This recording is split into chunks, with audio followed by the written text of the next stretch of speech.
Yes, people. I hope you guys are doing wonderful, wonderful, wonderful. And here we are for a nice Securities Law Amendment session. चलिए बेटा जी, exam बहुत करीब है और इतने करीब जब एग्जामिनेशन होते हैं तब अमेंडमेंट सुन के जनरली एक व्यक्ति को बहुत सारा डर सा लग जाता है कि सर अभी एग्जाम तो सिर पे और इतने सारे अमेंडमेंट्स कैसे पढ़ेंगे। तो सबसे पहले बेटा जी, अमेंडमेंट्स बहुत सारे हैं ही नहीं, बहुत थोड़े से अमेंडमेंट्स हैं और ये जो बहुत थोड़े से अमेंडमेंट्स हैं उसको भी आपके लिए मैं सुपर सिंपलीफाई करके ला चुका हूं। If you can see on the screen, आपके पूरे के पूरे अमेंडमेंट्स को सुपर सिंपलीफाई करके मैं ला चुका हूं और सिर्फ इतना सा, सिर्फ ये जो आपको स्क्रीन पे दिख रहा है, इतने से अमेंडमेंट्स आपको पढ़ने हैं। You will be super sorted for your examinations in June 2023। चलिए बेटा जी, I hope you guys are doing great. बहुत अच्छे से पढ़ाई करो, आपके पढ़ाई का जो फ्लो है उस पर फोकस करो। कोई भी छोटी मोटी चीज को आपके फ्लो को बिगाड़ने मत दो। आपका जो एकदम बढ़िया सा फ्लो बना रहता है उस फ्लो को बिगाड़ने मत दो किसी भी छोटी मोटी चीज को। जैसे कि कुछ अमेंडमेंट आ गए या फिर कोई भी चीज व्यक्ति ने कह दिया ये नया आ गया, कोई भी चीज आ जाती है, do not break your flow, because ये सब चीजें एग्जामिनेशन में क्या 5% इंपैक्ट रखती है। 95% एग्जामिनेशन में जो इंपैक्ट रखता है वो है आपकी रेगुलर प्रेपरेशन, राइट।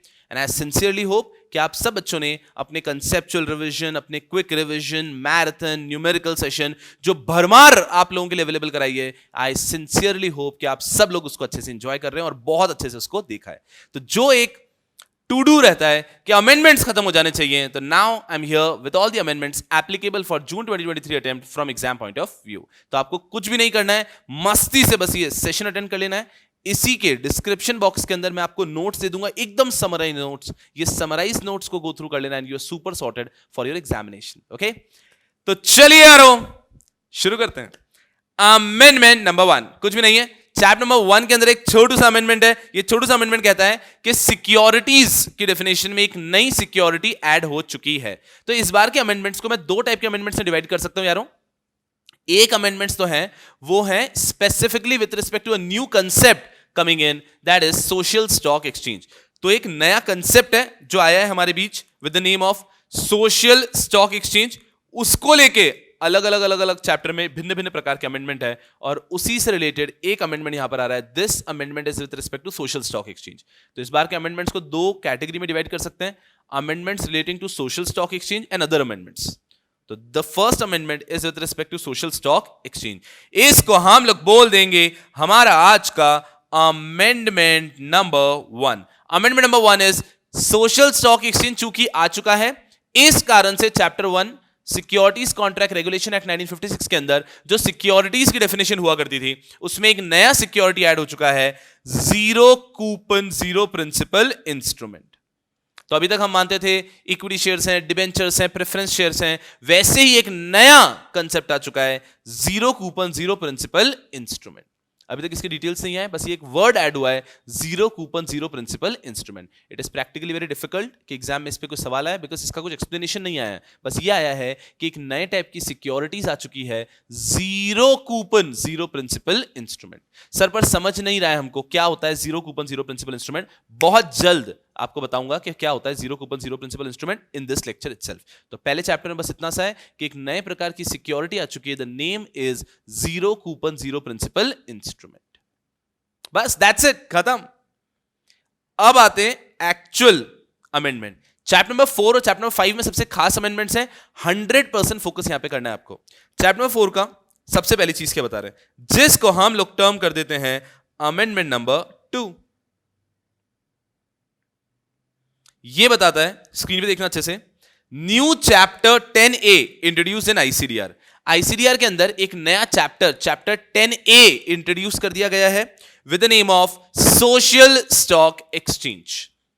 अभी तक हम लोग मानते थे कि कितने स्टॉक एक्सचेंज होते थे, मेन बोर्ड था, एसएमई स्मॉल मीडियम एंटरप्राइज था, आईजीपी था, इनोवेटर्स ग्रोथ प्लेटफॉर्म था। उसी प्रकार से एक और नया प्लेटफॉर्म आ चुका है जिसे कहेंगे social stock exchange.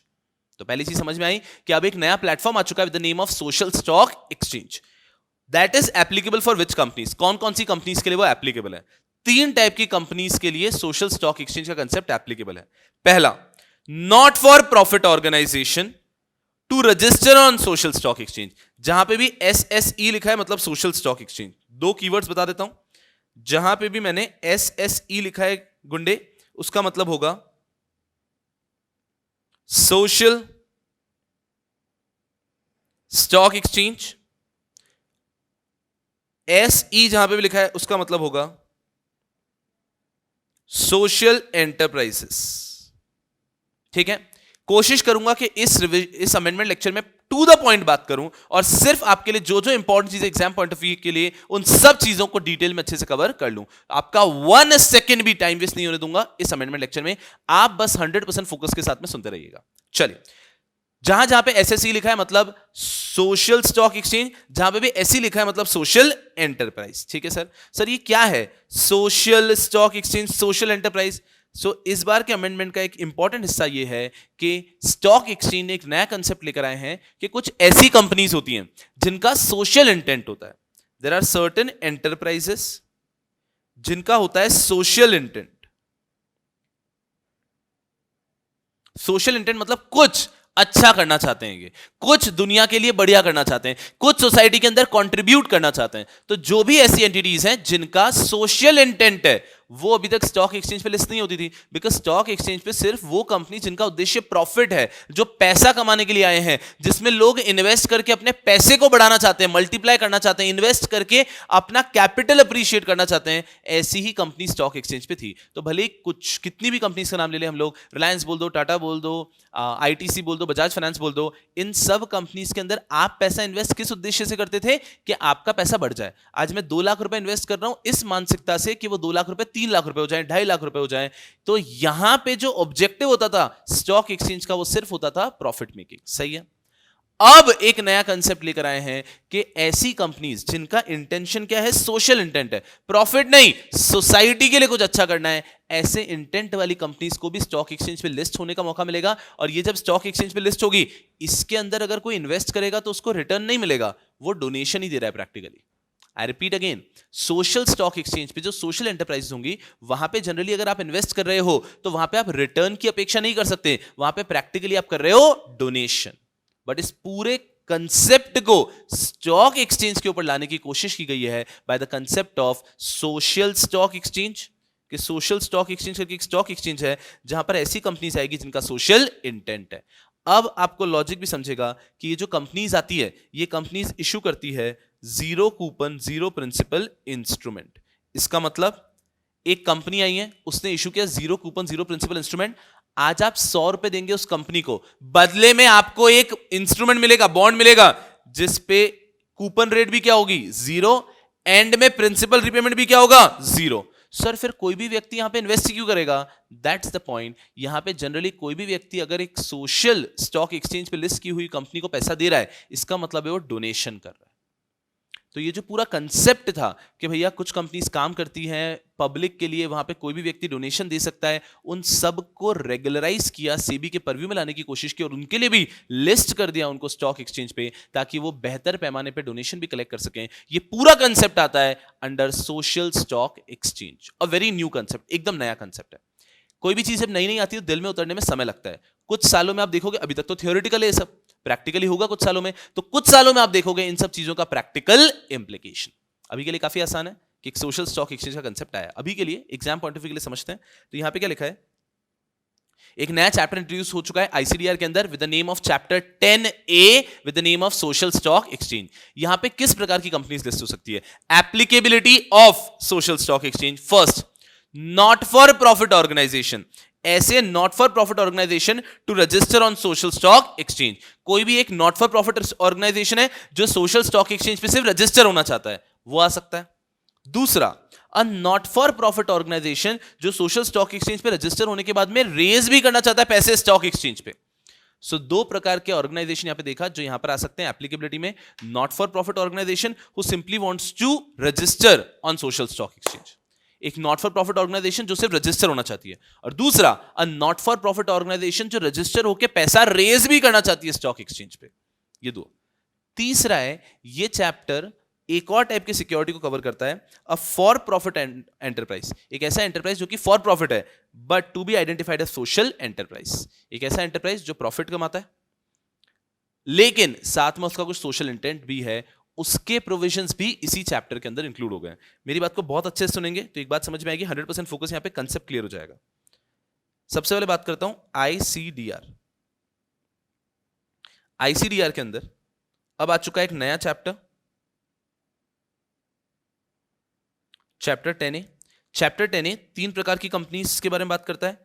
A not for profit company, a not for profit company, a not for profit entity word use करता हूं और बेहतर है, a not for profit organisation, a not for profit entity which simply wants to register, which only wants to register on social stock exchange.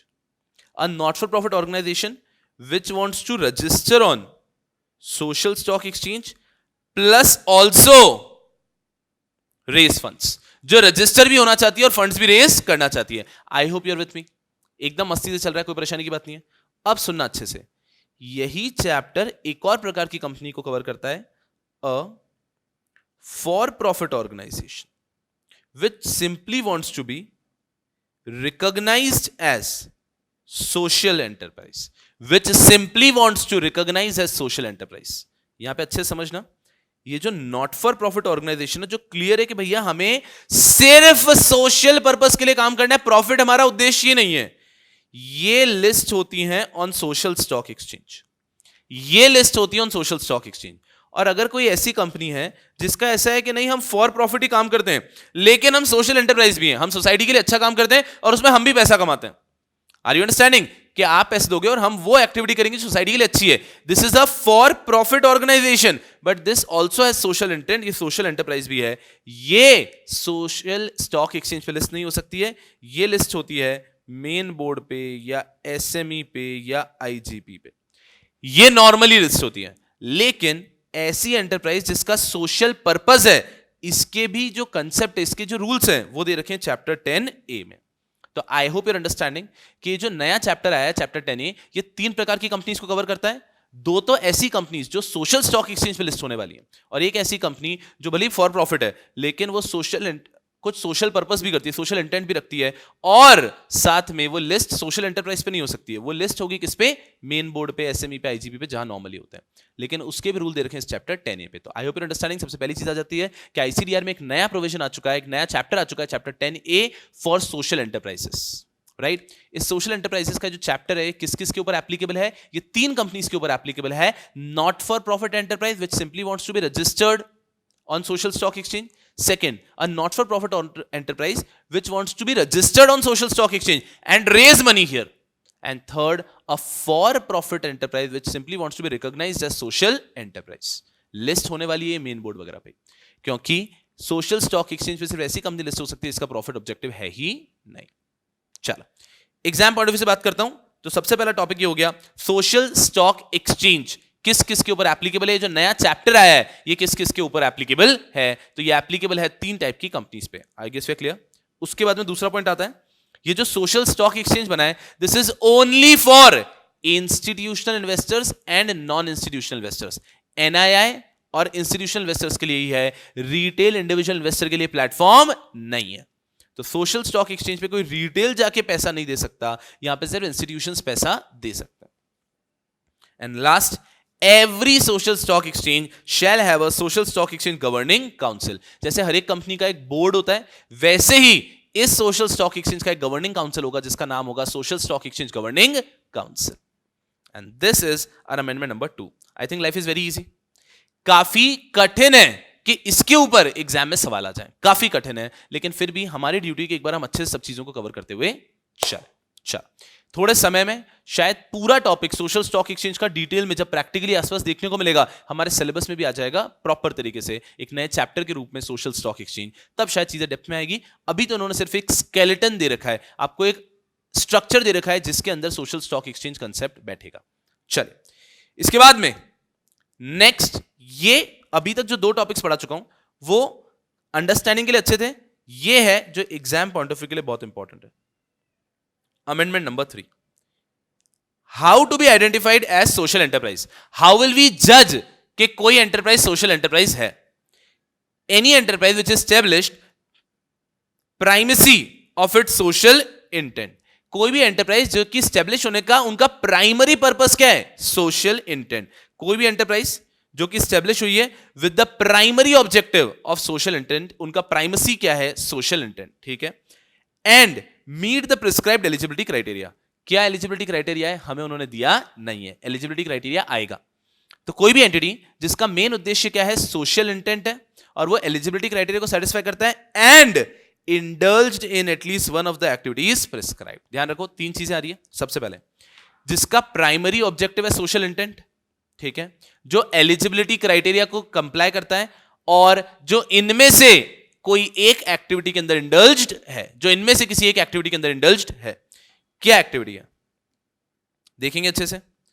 Eradicating hunger, poverty, malnutrition and inequality, promoting health care including mental health care, sanitation, available safe drinking water, promoting education, employability, livelihood, protection of national heritage, art and culture, etc. I hope you're understanding. ये सब चीजें हैं social intent में। देखो याद रखने की कोशिश करते हैं। सबसे पहला पॉइंट हो गया पोवर्टी, बहुत इजी है। पोवर्टी को हमको हटाना है, हंगर को हटाना है, मालन्यूट्रिशन जो होता है, जो लोग प्रॉपरली न्यूट्रिशन नहीं ले पाते, खाना नहीं मिलता है उनको, माल न्यूट्रिशन का जो प्रॉब्लम होता है, इनइक्वालिटी का जो प्रॉब्लम है, इसको इरेडिकेट करने की कोशिश करनी है। चार चीजों को इरेडिकेट करने का बोला, हंगर, पोवर्टी, इनइक्वालिटी, माल न्यूट्रिशन। इन चीजों को इरेडिकेट करने के लिए अगर आपकी कंपनी काम कर रही है तो हम मानेंगे कि आपका सोशल इंटेंट है। आगे प्रमोटिंग, हम प्रमोट कर रहे हैं हेल्थ केयर, हेल्थ केयर को प्रमोट कर रहे हैं, even mental health care, sanitation, making available safe drinking water. Health care के फील्ड में हम काम कर रहे हैं, गांव गांव जाके हम छोटे छोटे हॉस्पिटल्स बना रहे हैं, सेफ ड्रिंकिंग वाटर, प्रॉपर पीने का पानी अवेलेबल करवा रहे हैं लोगों के लिए, सैनिटेशन की सुविधा हम लोग जगह जगह पे अवेलेबल करवा रहे हैं। तो ये भी अगर आपकी कंपनी कर रही है तो यहां पर भी आपका सोशल इंटेंट है। Last, promoting education, employability and livelihoods. आप प्रमोट किसको कर रहे हैं? एजुकेशन, इंप्लॉयबिलिटी का मतलब होता है स्किल्स। आप स्किल्स सिखा रहे हैं लोगों को ताकि वो कल को जॉब कर पाए, एंड लाइवलीहुड। तो अगर आप प्रमोट कर रहे हैं एजुकेशन, इंप्लॉयबिलिटी एंड लाइवलीहुड तो भी आपका सोशल इंटेंट है। और लास्ट आता है protection of national heritage, art and culture. आप नेशनल हेरिटेज, आर्ट और कल्चर को प्रोटेक्ट करने के लिए काम कर रहे हैं तो भी आपका सोशल इंटेंट है। देखो याद रखने के लिए बहुत आसान चीजें गुंडो, इरेडिकेट करना है चार चीजों को, प्रमोट करना है तीन चीजों को, प्रमोट करना है तीन चीजों को, और प्रोटेक्ट करना है तीन चीजों को। चार चीजें हैं। सबसे पहला होता है eradicating, promoting, protection. Eradicating all, malnutrition, hunger, poverty, inequality, इसको इरेडिकेट कर रहे हैं। Promotion of what? सबसे पहले बेसिक चीजों को प्रमोट करना है, health care including mental health, sanitation facility हमको प्रमोट करनी है, and safe drinking water. Basic चीजें हो गई। बेसिक चीजें हो गई तो हम नेक्स्ट लेवल पे promoting of education, employability, livelihood. तो पहले बेसिक चीजों का हो गया कि सैनिटेशन, पानी, और जो आपके बेसिक चीजें हैं, हेल्थ, ये सब चीजें। उसके बाद में थोड़ा सा बेटर, एंड लास्ट में प्रोटेक्शन। हम कोशिश करेंगे प्रोटेक्ट करें किसको? National heritage, art and culture. काफी आसानी से पॉइंट याद रखा जा सकता है। और अभी तक जो 3 अमेंडमेंट हमने पढ़े उसमें ये अमेंडमेंट है जो एग्जाम में आने की ताकत रखता है। फर्स्ट 2 अमेंडमेंट्स काफी डिफिकल्ट एग्जाम में आएंगे, बट ये अमेंडमेंट एग्जाम में आने की ताकत रखता है। चलो, स्टार मार्क अमेंडमेंट हो गया। तो how can an enterprise be selected, decided, considered as social enterprise? उनका प्राइमरी ऑब्जेक्टिव सोशल इंटेंट होना चाहिए, एलिजिबिलिटी कंडीशन कंप्लाई होनी चाहिए, और कम से कम इनमें से एक एक्टिविटी में वो इंडल्ज्ड होने चाहिए। बोलो राधे राधे। चलो यारो, बहुत इजी टू द पॉइंट बात करेंगे। उसके बाद में आता है हमारा अमेंडमेंट नंबर 4। फोकस बहुत अच्छे से। Fund raising by social enterprise. अगर एक सोशल एंटरप्राइज है तो फंड रेजिंग कैसे कर सकता है, वो पैसे कैसे रेज कर सकता है? इसको 2 टाइप में डिवाइड किया है। Not for profit social enterprise, कि एक ऐसा सोशल एंटरप्राइज जो कि प्रॉफिट के लिए काम नहीं कर रहा है, a not for profit social enterprise, and दूसरा है a for profit social enterprise. Not for profit social enterprise and a for profit social enterprise. अगर not for profit social enterprise है तो ये पैसा कैसे रेज कर सकते हैं? Issuance of zero coupon zero principal bond. ये zero coupon zero principal bond raise करके और पैसा रेस कर पाएंगे, 1। दूसरा, donation through mutual fund donation वगैरह देते हैं, उसके थ्रू पैसा रेस कर सकते हैं। तो 2 ही पैसा रेस करने का सोर्स है for not profit, issuance of zero coupon zero principal bond, ये याद रखना है, एंड दूसरा डोनेशन फ्रॉम म्यूचुअल फंड। तीसरा कोई पॉइंट ही नहीं है, such other means as prescribed by SEBI. तो 2 ही पॉइंट है जिससे कि एक not for profit enterprise social enterprise पैसा रेस कर सकती है। सर अगर फॉर प्रॉफिट है तो by issuance of equity shares on main board, SME और आईजीपी। आप इक्विटी शेयर्स रेस कर सकते हैं ऑन मेन बोर्ड, एसएमई और आईजीपी। दूसरे पॉइंट को आप चाहो तो स्किप कर लो, क्योंकि एआईएफ जो है वो आप प्रोफेशनल में डिटेल में पढ़ते हैं एग्जीक्यूटिव के बच्चे, पर दूसरा पॉइंट है issuance of equity shares to AIF. Issuance of equity shares to AIF. And तीसरा पॉइंट आता है इशुएंस ऑफ डेट सिक्योरिटी। अरे गुंडो, ये तो नॉर्मल कंपनी जैसा ही हो गया ना। एक नॉर्मल कंपनी कैसे पैसे रेज कर सकती है? Issuance of equity shares and issuance of debt security. तो इन्होंने भी वैसा ही किया, फॉर प्रॉफिट है तो नॉर्मल जैसी ही है ये। Issuance of equity shares on main board IGP SME, issuance of equity shares to AIF and issuance of debt security. और लास्ट पॉइंट वापस वही copy paste, such other means as prescribed by SEBI. यहां पे कोई डिफरेंस नहीं है। देखो, ये जो फॉर प्रॉफिट एंटरप्राइज है ये ऐसी है, जो मैं हूं तो फॉर प्रॉफिट, पैसा कमाने चाहता हूं मैं, लेकिन यहां पे कोई भी मुझ में इन्वेस्ट करेगा उसको रिटर्न भी मिल सकता है। लेकिन हमारा जो मेन ऑब्जेक्टिव है वो सोशल इंटेंट है कि हम सोशल इंटेंट का काम करते हैं, बट उससे भी हम पैसा कमा रहे हैं। तो ये डिफरेंस है। सोशल स्टॉक एक्सचेंज पे लिस्ट होती है सिर्फ ऐसी कंपनीज जिनका प्रॉफिट ऑब्जेक्टिव ही नहीं है, नॉट फॉर प्रॉफिट है। और नॉर्मल स्टॉक एक्सचेंज पे लिस्ट होती है ऐसी कंपनी प्रॉफिट भी ऑब्जेक्टिव है और साथ में सोशल एंटरप्राइज भी है, सोशल इंटेंट भी है। तो अगर हम बात करते हैं fund raising by social enterprise के, कैसे फंड रेजिंग कर सकते हैं, तो अगर आप नॉट फॉर प्रॉफिट हैं तो फंड रेजिंग के दो ऑप्शन है, issuance of zero coupon zero principal bond, और दूसरा है डोनेशंस बाय म्यूचुअल फंड। और अगर fund raising by for profit organisation, तो यहां पे तीन है, issuance of equity shares on main board SME और IGP, issuance of equity shares to AIF and issuance of debt security. इन दोनों के नीचे एक एक्स्ट्रा पॉइंट आ जाता है, such other means as may be prescribed by SEBI. यहां से भी पैसा रेज कर सकते हो। और इसको भी मैं मार्क कर देता हूं एक और स्टार अमेंडमेंट। सर आप सबको स्टार मार्क करोगे? नहीं, मैं मैक्सिमम आपको 4 या 5 अमेंडमेंट को स्टार मार्क करके दूंगा from exam point of view. तो ये एक और स्टार मार्क अमेंडमेंट हो गया, fund raising by social enterprise. कैसे फंड रेज कर सकते हैं, लाइफ इज इजी। ये जो हमारा अमेंडमेंट नंबर 5 है, कुछ काम का नहीं है। This is amendment number 4 and this is amendment number 5।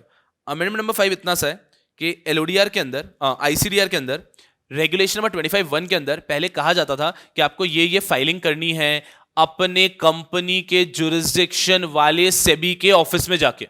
वापस एक बार, ये फाइलिंग करनी है अपने कंपनी के जुरिस्डिक्शन वाले सेबी के ऑफिस में जाके।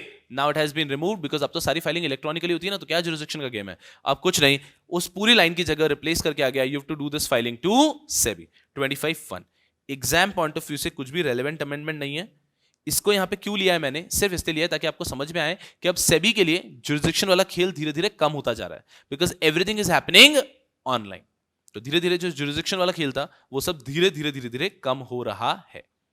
जैसे हो सकता है आज से 10 साल बाद for company law also majority चीजें सेंट्रलाइज हो जाए। जैसे कि अभी भी क्या है, आरओसीज बने हुए हैं, आपको अपने रिस्पेक्टिव आरओसी को फाइलिंग करनी होती है, भले आप इलेक्ट्रॉनिकली करते हैं, और वो आरओसी आपको गवर्न करता है। हो सकता है आज से 10 साल बाद क्या हो जाए, एमसीए पूरा सेंट्रल हो जाए और आप फाइलिंग करें तो स्टेट रेलेवेंट ही नहीं हो, आप सीधे फाइलिंग करेंगे और वो सेंट्रल एमसीए ही आपको गवर्न करेगा। आपका जो जुरिस्डिक्शन वाला आरओसी वाला गेम है यही रिमूव हो जाए। There is always a possibility. तो वैसे ही सेबी में हो रहा है कि सेबी के अंदर आपको अपने जुरिस्डिक्शन वाले सेबी को ढूंढ के फाइलिंग करने की जरूरत नहीं है, आपको ऑनलाइन फाइलिंग कर देनी है। एग्जाम पॉइंट ऑफ व्यू से रेलेवेंट नहीं है, बस माइंडसेट आपको पता होना चाहिए। और इसी तरह बिना पता चले हम लोग कंप्लीट कर चुके हैं हमारे 5 अमेंडमेंट। बस यारों ऐसा ही है, अमेंडमेंट्स की आपको बिल्कुल चिंता नहीं करनी है। ऐसा सेड कम से कम समय में टू द पॉइंट आपके अमेंडमेंट्स करवा दूंगा एग्जाम पॉइंट ऑफ व्यू से। You will not have anything to worry about. Let's it on to the next amendment. Chapter number 5 में आ चुके हैं, एलओडीआर, बट अभी भी वही सोशल स्टॉक एक्सचेंज के आगे पीछे बात चल रही है। डिस्क्लोजर्स बाय सोशल एंटरप्राइज, कि आखिर सोशल एंटरप्राइज को क्या क्या डिस्क्लोजर देना पड़ेगा, ये ओवरव्यू है, ये भी इतना कोई बहुत टेंशन लेने वाली बात नहीं है। अमेंडमेंट नंबर 6,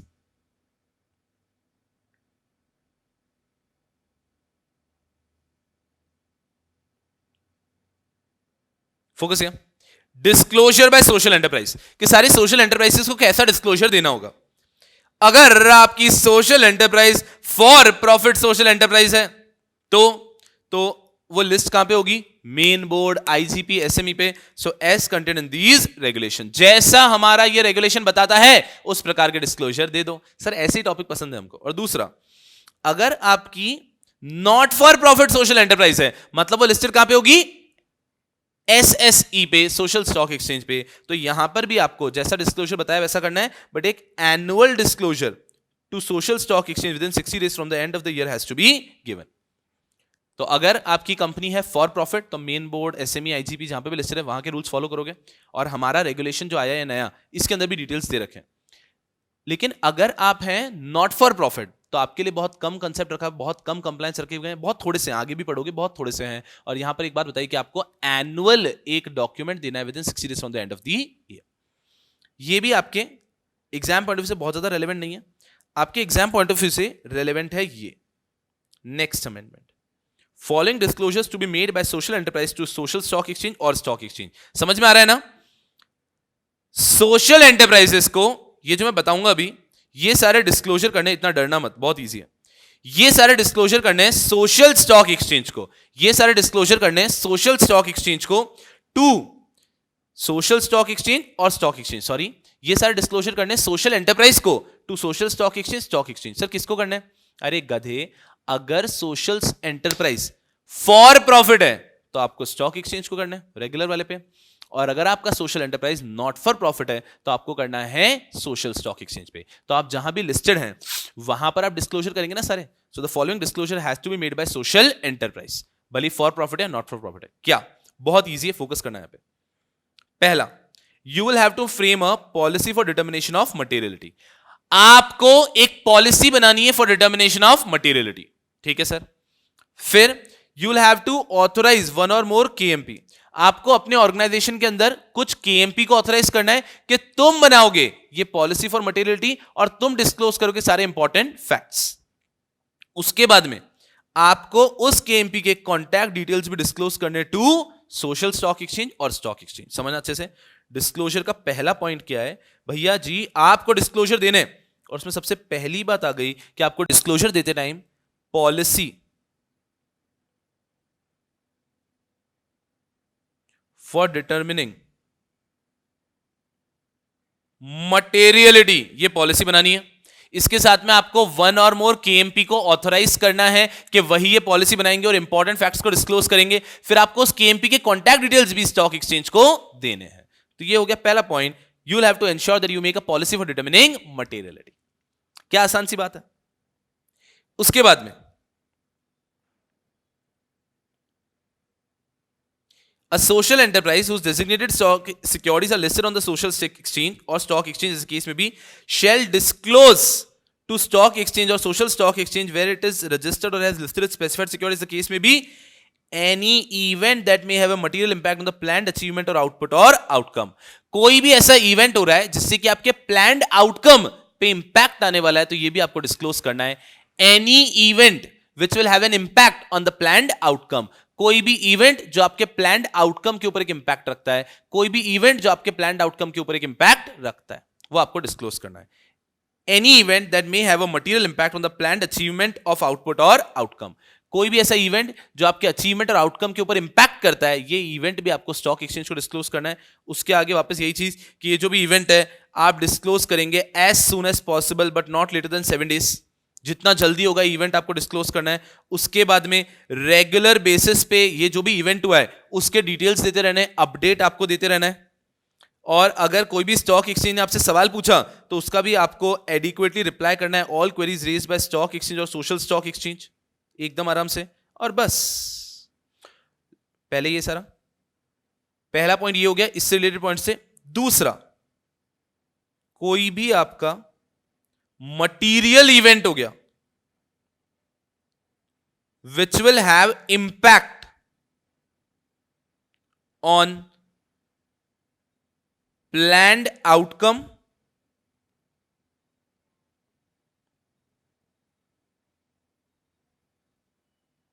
और अचीवमेंट, कोई भी ऐसा इवेंट हो गया जिससे आपके प्लान्ड आउटकम या अचीवमेंट के ऊपर इंपैक्ट आने वाला है तो ये आपको डिस्क्लोज करना है।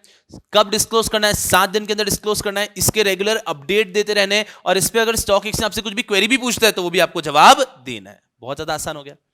और लास्ट चीज बताते हैं कि सुनो ना, ये सारी चीजें जो आपने डिस्क्लोज की ये आपको वेबसाइट पे भी अपलोड कर देनी है। ये सारा जो भी इवेंट और इंफॉर्मेशन है ये आपको सब चीजें वेबसाइट पे भी अपलोड कर देनी है। Such information also to be uploaded on website. किसकी वेबसाइट? कंपनी सोशल एंटरप्राइज की वेबसाइट पे। अच्छे से समझना। तो ये जो following disclosures have to be made by social enterprise, 3 ही पॉइंट है इसी के अंदर, इसके एक्सप्लेनेशन के पॉइंट है। सबसे पहला जो आता है आपको पॉलिसी फॉर डिटर्मिनिंग मटेरियलिटी। तो हर एक सोशल एंटरप्राइज को एक पॉलिसी बनानी for determining materiality, proper board से अप्रूवल वगैरह लेके, और ये हमें डिस्क्लोज कर देनी है to our stock exchange. Further साथ में हमें केएमपीस को भी ऑथराइज करना है कि ये हैं जो डिटरमिन करेंगे क्या मटेरियल है क्या नहीं, और सारे इंपॉर्टेंट इंफॉर्मेशन का डिस्क्लोजर भी ये देंगे। उनके कॉन्टैक्ट डिटेल भी हमें stock exchange, social stock exchange को दे देना है। तो ये हो गया पहला point, policy for determining materiality. फिर मटेरियल इवेंट, कोई भी ऐसा इवेंट हो जाता है material which will have an impact on change of your outcome, planned outcome, planned achievement पे इंपैक्ट आ रहा है, चेंज हो जाएंगे, तो वो भी हमें डिस्क्लोज करना है। जब भी वो इवेंट होता है उसके 7 दिन के अंदर डिस्क्लोज करना है, उसके रेगुलर अपडेट देना है। स्टॉक एक्सचेंज भी सवाल पूछेगा तो उसके भी जवाब देने हैं, और ये सारा इंफॉर्मेशन और अपडेट जो भी है वो हमें हमारी वेबसाइट पे भी अपलोड कर देना है। And these are the disclosures to be made by stock exchange. Simple, कि जो भी सोशल एंटरप्राइजेस हैं उनको अपने स्टॉक एक्सचेंज अगर फॉर प्रॉफिट है तो, और सोशल स्टॉक एक्सचेंज अगर नॉट फॉर प्रॉफिट है तो, ये डिस्क्लोजर्स दे देने हैं। I hope you guys are with me. बहुत ज्यादा आसान, बस इतना सा भी देखोगे तो you will be super sorted. चलो, नहीं नहीं नहीं नहीं, अभी कुछ और चीजें जो सोशल एंटरप्राइजेस को करनी होती है। देखना, there is one concept of annual impact report. There is one concept of annual impact report. हर सोशल एंटरप्राइज को एनुअल इंपैक्ट रिपोर्ट देना है टू स्टॉक एक्सचेंज अगर आप फॉर प्रॉफिट हैं, टू सोशल स्टॉक एक्सचेंज अगर आप नॉट फॉर प्रॉफिट हैं। तो हर सोशल एंटरप्राइज को एक एनुअल इंपैक्ट रिपोर्ट देना है टू देयर स्टॉक एक्सचेंज और सोशल स्टॉक एक्सचेंज। ये annual impact report will be audited by social auditors, bye social audit firm employing social auditors. तो एक एनुअल इंपैक्ट रिपोर्ट है, वो एवरी ईयर एंड पे आपको देना है। ऑडिटेड होनी चाहिए, audited by social audit firms, social audit firms employing social auditor. अरे बार बार सोशल वर्ड ही तो है, देखना क्या, सोशल एंटरप्राइज को सोशल इंपैक्ट रिपोर्ट देना है to social stock exchange which will be audited by social audit firm employing social auditor. पूरा कवि हूं मैं, ध्यान रखना क्या कहना है। सोशल इंपैक्ट रिपोर्ट के अंदर क्या लिखा है, social enterprises have to give a social impact report to social stock exchange और stock exchange which will be audited by social audit firm employing social auditors। बहुत इजी। तो साल भर में जो भी आपने काम किया, क्या इंपैक्ट लाया, वो आपको बताना है। इसके बाद में एक छोटी सी चीज आती है, statement of utilisation of fund. साथ ही साथ हर एक listed not for profit stock exchange social enterprise को, किसको कह रहा हूं, लिस्टेड नॉट फॉर प्रॉफिट, मतलब फॉर प्रॉफिट वाले को ये नहीं करना है। जो फॉर प्रॉफिट स्टॉक एक्सचेंज पे लिस्टेड है उनको नहीं करना है। जो नॉट फॉर प्रॉफिट है तो ये कंपलसरी कहां पे लिस्टेड होंगे, सोशल स्टॉक एक्सचेंज पे। तभी देखो हर जगह पे मैं स्टॉक एक्सचेंज और सोशल स्टॉक एक्सचेंज लिख रहा था, क्योंकि मैं सोशल एंटरप्राइज वर्ड यूज कर रहा था। सोशल एंटरप्राइज जो होता है वो फॉर प्रॉफिट भी हो सकता है, नॉट फॉर प्रॉफिट भी हो सकता है। I hope you are clear with respect to that by now. अभी तक ये बिल्कुल क्लियर हो चुका है कि सोशल एंटरप्राइज फॉर प्रॉफिट भी हो सकता है, नॉट फॉर प्रॉफिट भी हो सकता है। अगर फॉर प्रॉफिट है तो वो कहां पे लिस्ट होगा, main board, SME, IGP, normal stock exchange पे। और वही अगर नॉट फॉर प्रॉफिट है तो वो लिस्ट होगा कहां पे, yes yes, social stock exchange पे। तो यहां पर अब जो ये है ना statement of utilisation of fund, social impact report तो सबको देना है, सारे सोशल एंटरप्राइज को, भले फॉर प्रॉफिट है नॉट फॉर प्रॉफिट है। लेकिन statement of utilisation of fund जो है वो सिर्फ देना है नॉट फॉर प्रॉफिट को। नॉट फॉर प्रॉफिट है जो लिस्ट कहां पर है, सोशल स्टॉक एक्सचेंज पे, उनको statement of utilisation of fund देना है। और ये statement of utilisation of fund देना है आपको quarterly. You have to give a quarterly statement for utilization of fund. You have to give a quarterly statement for utilization of fund. इसमें आप क्या देते हो कि कितना पैसा रेज किया है, कितना पैसा यूटिलाइज कर लिया है और कितना पैसा अभी भी बचा है। कैटेगरी वाइज आप ये सारी इंफॉर्मेशन दे देते हो, तो काफी इजी है।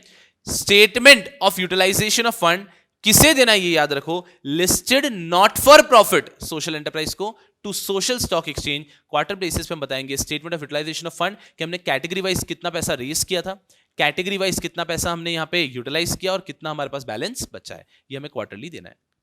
काफी आसान है सर। कैटेगरी वाइज का मतलब क्या होता है, मतलब अगर आज मेरी सोशल एंटरप्राइज 4 काम कर रही है, सैनिटेशन की फील्ड में भी काम कर रही है, हंगर रिमूवल की फील्ड में भी काम कर रही है, प्रमोटिंग एजुकेशन की फील्ड में भी काम कर रही है और प्रोटेक्शन ऑफ नेशनल हेरिटेज की फील्ड में भी काम कर रही है, तो हो सकता है डोनेशन देने वाले ने क्लियरली बताया कि उसको डोनेट करना है फॉर प्रोटेक्टिंग नेशनल हेरिटेज, तो मुझे उसी कैटेगरी के अंदर इतना पैसा रेज किया है, उस कैटेगरी में इतना पैसा यूज कर लिया और उस कैटेगरी में के अंदर इतना पैसा बचा हुआ है। तो कैटेगरी वाइज जो पैसा रेज हुआ है, यूटिलाइज हुआ है और बैलेंस बचा है वो बताना होता है। हम एक कैटेगरी का पैसा दूसरी कैटेगरी के अंदर यूज नहीं कर सकते। अगर डोनेशन करते समय जो डोनेशन कर रहा है उसने क्लियरली स्पेसिफाई किया है कि आप इसी पर्पस के लिए यूज करोगे तो आप पर्पस दूसरे पर्पस के लिए यूज नहीं कर सकते, नॉर्मल रूल। चल, बहुत इजी हो गया।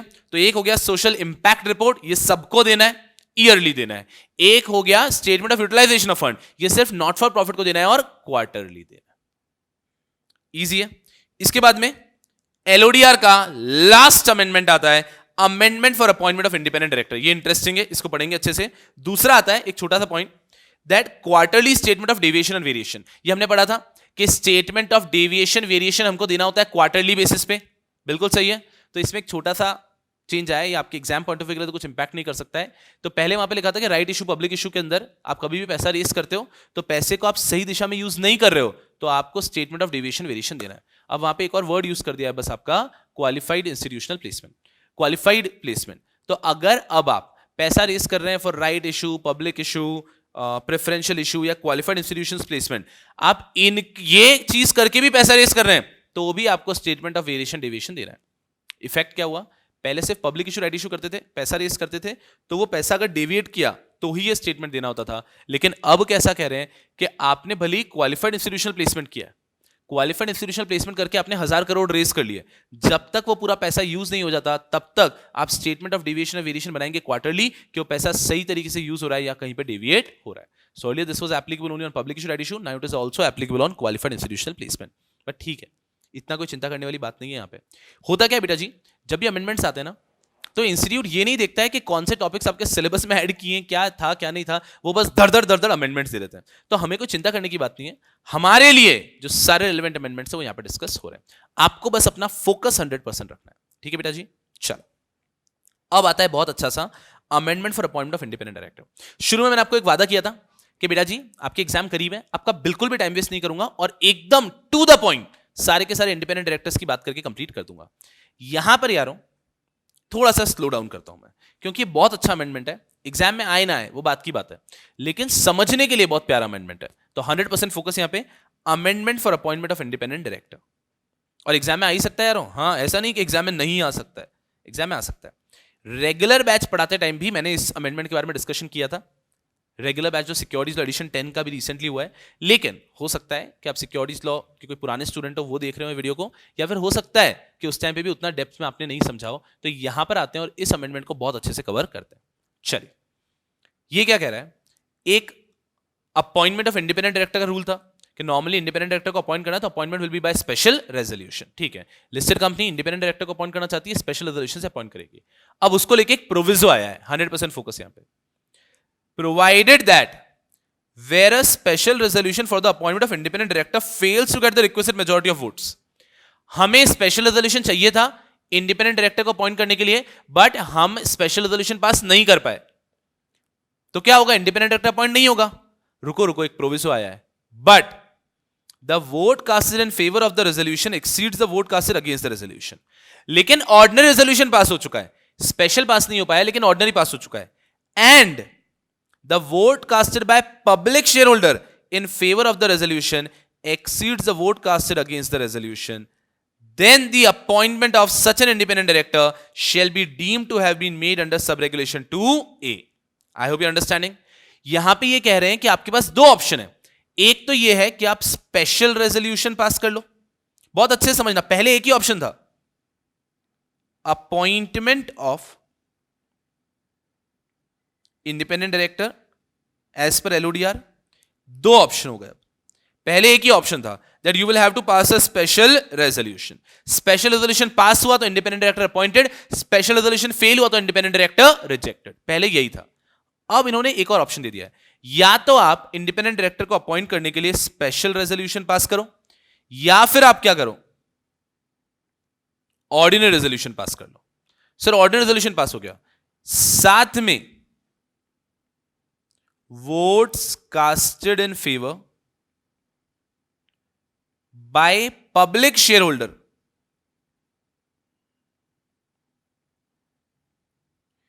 to be more than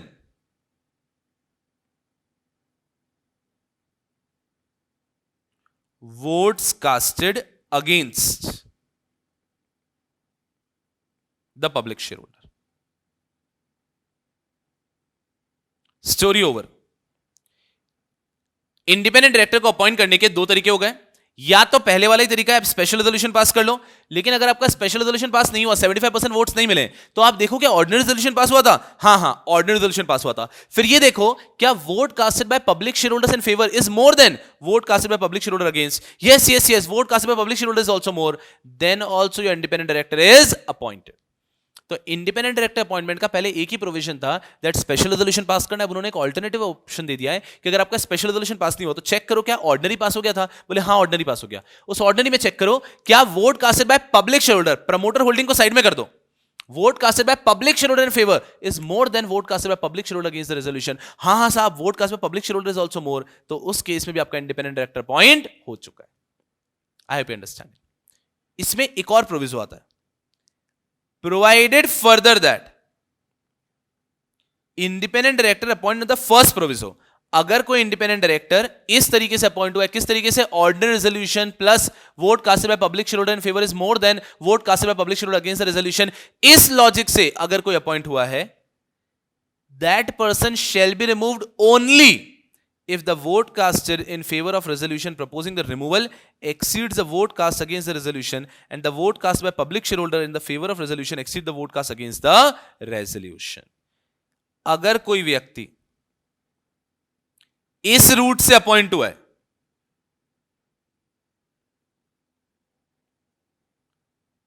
अगर कोई व्यक्ति इस रूट से अपॉइंट हुआ है तो बेटा जी उसका रिमूवल भी इसी रूट से होगा। उसके रिमूवल के लिए भी रिक्वायरमेंट क्या हो गई है? Ordinary resolution plus copy paste vote casted by public share holder in favour should be more than vote casted by public share holder against the resolution. बात समझ में आ रही है क्या? कि अगर किसी शेयर होल्डर का, अगर किसी इंडिपेंडेंट डायरेक्टर का अपॉइंटमेंट हुआ है इस प्रोविजन से, इसको प्रोविजो बोलते हैं,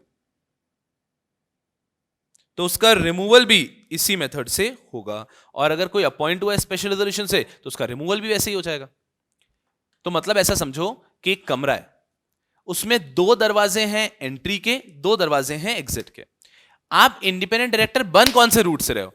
अगर आप स्पेशल रेजोल्यूशन से इंडिपेंडेंट डायरेक्टर बन रहे हो तो कोई चिंता नहीं है, आप नॉर्मल रूट से एग्जिट भी ले सकते हो, आपको निकाला भी जा सकता है by special resolution. Special resolution से अपॉइंटमेंट हो रहा है तो रिमूवल भी स्पेशल रेजोल्यूशन से होगा। स्पेशल रेजोल्यूशन से अपॉइंटमेंट नहीं हुआ है, अपॉइंटमेंट हुआ है ordinary resolution plus vote casted by public share holder in favour was more than vote casted by public share holder against the resolution. तो आपको रिमूव करने के लिए भी ऑर्डिनरी रेजोल्यूशन से रिमूव हो गए and vote casted by public share holder in favour should be more than vote casted by public share holder against the resolution while removal. याद ये रखना है कि जिस गेट से एंट्री होगी उसी गेट से एग्जिट होगा। आप ये नहीं कर सकते कि एंट्री तो क्या स्पेशल रेजोल्यूशन से और रिमूवल के टाइम ऑर्डिनरी ले लिया। एंट्री तो हुआ, अपॉइंट तो हुए ordinary plus public share holder वाली रिक्वायरमेंट से और रिमूवल स्पेशल से ले रहे हो, नॉट अलाउड। तो अगर जिसके अंदर आप अपॉइंटेड हुए हो उसी के थ्रू आप रिमूव भी होंगे। I hope I am communicating very clearly. यहां पर आप क्या कर सकते हो, इस वीडियो को पॉज करके नोट्स में जाके और जो पूरा लिखा हुआ है उसको एक बार रीड कर सकते हो, ये क्रिस्टल क्लियर हो जाएगा। अभी तक का सब तो एकदम वैसे भी क्रिस्टल क्लियर, एकदम इजी चल रहा था। ये वाला जो पार्ट है काफी इंटरेस्टिंग है, तो इस टाइम पे आप वीडियो को पॉज करके जाके एक बार उसको नोट से, ड्राइव लिंक में नीचे आपको डिस्क्रिप्शन में नोट्स मिल जाएंगे, उससे आप मस्ती से उसको देख के क्रिस्टल क्लियर कर सकते हो। I hope we are good here. चलो गुंडे, यस, यहां पे चैप्टर नंबर 5 हो जाता है कंप्लीट। अब आपके जो भी ये social stock exchange, for profit, not for profit, ये वाले सारे रिक्वायरमेंट हो जाते हैं खत्म। अब आते हैं दूसरे छोट मोट से अमेंडमेंट्स। आपको पता भी नहीं चलेगा और अमेंडमेंट्स कंप्लीट हो जाएंगे। देखो यहां पे, देखो 6 और बस बस बस बस बस बस इतू सा है। सबसे पहले आते हैं चैप्टर नंबर 6 के अमेंडमेंट पे। Chapter number 6 take over code, very difficult कि एग्जाम पॉइंट ऑफ व्यू से ये रेलेवेंट होगा, बट फिर भी this is our amendment number 6 तक हम लोग थे। फिर ये है हमारा, मान लीजिए ये एक्चुअली इसी का पार्ट मानेंगे ना इसको, अमेंडमेंट नंबर 6। ये है हमारा अमेंडमेंट नंबर 7, जिसमें एनुअल इंपैक्ट रिपोर्ट और स्टेटमेंट ऑफ यूटिलाइजेशन की बात करते हैं। और ये अभी हमने पढ़ा गर्मा गर्म अमेंडमेंट नंबर 8। और अब आ रहे हैं हम लोग अमेंडमेंट नंबर 9 पे, टेक ओवर कोड। इसमें एक छोटा सा प्रोविजो ऐड हुआ है और ऑफ कोर्स इतना समय नहीं है अभी कि आप लोगों को जैसे रेगुलर बैच में हम लोग गूगल करके जाते हैं, न्यूज़ देखते हैं, ये समझते हैं कि उसके ऊपर प्रैक्टिकली कौन सी कंपनी के कारण वो अमेंडमेंट आया वगैरह। यहां पर आपको एक चीज बताऊंगा बहुत भारी, लेकिन अभी के लिए सबसे पहले आप एग्जाम पॉइंट ऑफ व्यू से जो है उसको कंप्लीट कर लेते हैं। क्या रूल आया है? रूल ये आया है for determination of offer price. जब भी हम ऑफर प्राइस डिटर्मिन करते हैं, ओपन ऑफर प्राइस, तब हमने कैसे पढ़ा है कि बहुत सारे पॉइंट्स आते हैं, A B C D E, उसमें से whichever is higher becomes the exit offer price, right. Take over code में अगर कभी भी हमें ओपन ऑफर देना है, टेक ओवर कोड याद है ना गुंडो? If any acquirer intends to acquire such number of shares that his holding will touch 25% in the target company, he will be required to give an open offer. Further, any acquirer along with PSC who's already holding 25% or more shares intends to acquire more than 5% shares in a financial year, he will have to give an open offer. सब लोग मेरे साथ में, right? Very easy. अब यहां पे क्या कह रहे हैं, अगर ओपन ऑफर देना है तो किस प्राइस में देना है, तो उसको लेके हम प्रोविजन पढ़ते हैं कि ये ए बी सी डी करके प्राइसेस आते हैं, जो भी इन चारों में से हाईएस्ट होगा that will become the exit offer price. सही है। उसमें थोड़े पॉइंट्स होते हैं और लास्ट पॉइंट होता है पिछले 60 ट्रेडिंग डेज का volume weighted average market price लिया जाता है। Volume weighted average market price of preceding 60 trading days, और वो एक प्राइस लिया जाता है और उसको भी कंसिडर किया जाता है। अमेंडमेंट इतना सा आया है कि अगर कभी भी government, if there is any divestment of a public sector undertaking by central government, central government किसी भी पब्लिक सेक्टर अंडरटेकिंग को डाइवेस्ट कर रही है, सेंट्रल गवर्नमेंट अगर कभी भी पब्लिक सेक्टर अंडरटेकिंग को डाइवेस्ट कर रही है, मतलब सेंट्रल गवर्नमेंट के पास कंपनी के शेयर्स थे, पब्लिक सेक्टर थी, गवर्नमेंट की थी, और उसको डाइवेस्ट कर रहे हैं, बेच रहे हैं, बिल्कुल ठीक है। इस केस में अगर ओपन ऑफर की रिक्वायरमेंट आती है, कोई व्यक्ति तो खरीद रहा होगा, ओपन ऑफर की रिक्वायरमेंट आती है, तो वहां पर ये वाली प्राइस कंसिडर नहीं की जाएगी, वहां पर ये प्राइस कंसिडर नहीं की जाएगी। Where there is no change of control, government के पास किसी कंपनी के शेयर्स हैं बहुत सारे, गवर्नमेंट उन शेयर्स को बेच रहा है किसी को, गवर्नमेंट अपनी पब्लिक सेक्टर अंडरटेकिंग को डाइवेस्ट कर रहा है, अपने शेयर्स को बेच रहा है, कोई व्यक्ति खरीद रहा है, वहां पे ओपन ऑफर ट्रिगर हो गया, अब ओपन ऑफर देना पड़ रहा है। तो उनका कहना है कि अगर कभी भी गवर्नमेंट, सेंट्रल गवर्नमेंट या स्टेट गवर्नमेंट डाइवेस्ट कर रहा है पब्लिक सेक्टर अंडरटेकिंग को, लेकिन कंट्रोल गवर्नमेंट के हाथ में रहेगा, कंट्रोल पहले भी गवर्नमेंट के हाथ में था, अब भी कंट्रोल गवर्नमेंट के हाथ में रहेगा, इस केस में जब आप पब्लिक ऑफर प्राइस निकालेंगे तो ये वाला पॉइंट कंसिडर नहीं करेंगे। देखो अच्छे से, for determination of open offer price, volume weighted average market price of preceding 60 days will not be applicable for divestment of a public sector undertaking by central government, state government where there is no change of control। वापस एक बार, central government, state government divest कर रहे हैं अपने securities को, कि हाँ हम बेच रहे हैं, कौन बेच रहा है? सेंट्रल गवर्नमेंट, स्टेट गवर्नमेंट अगर बेच रहा है, और तब ओपन ऑफर प्राइस कैलकुलेट की जा रही है, तो ओपन ऑफर प्राइस में पिछले 60 ट्रेडिंग डेज का volume weighted average market price नहीं लिया जाएगा, बाकी जो एबीसी में आएगा उसी को लिया जाएगा, उसमें जो भी हाईएस्ट होगा वो बन जाएगा open offer price.